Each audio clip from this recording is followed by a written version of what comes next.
big mission of mine with this work is to guide people in creating a life that they don't need to escape from, and how to live like you practice.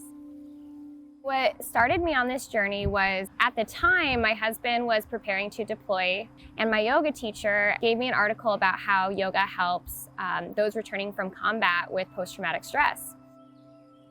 Just something turned on in my soul and in my heart, and I was like, oh, that's what I'm here to do. Literally, the month he left for deployment, I started my 200-hour yoga teacher training.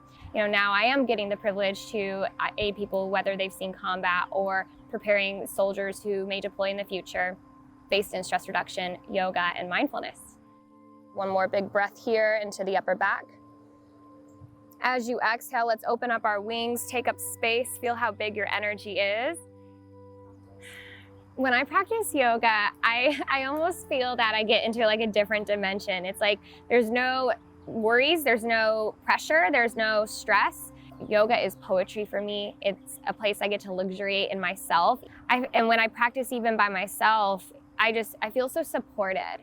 With this work, I'm guiding people and inviting them into experiencing ways to regulate their nervous system, practice reframe and reflection, because the only limit in life is your mindset. You're already whole as you are. You're already enough as you are. And these subliminal experiences people have on the mat, it actually cultivates more self-determination to show up and take care of themselves and regulate, because they feel empowered in that process.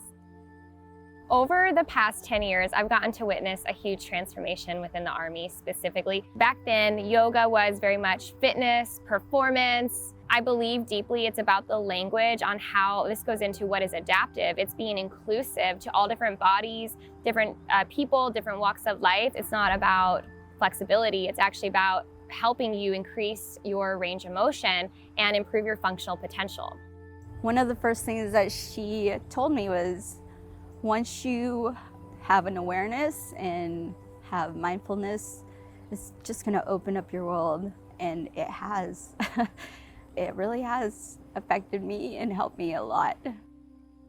My prayer and intention for where to go in the future is to continue making my programs, especially on the civilian side, accessible. I'm hoping and looking forward to scaling this across the country even more as we are getting into more communities, because we do have a live stream remote option.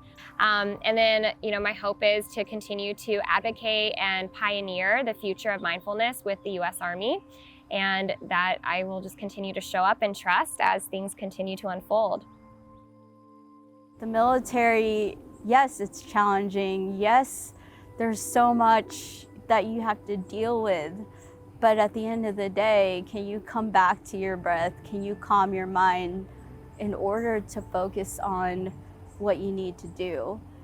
And for the longest time, I don't think we've been able to teach that, right? Or to guide somebody through that. And I think this is the way.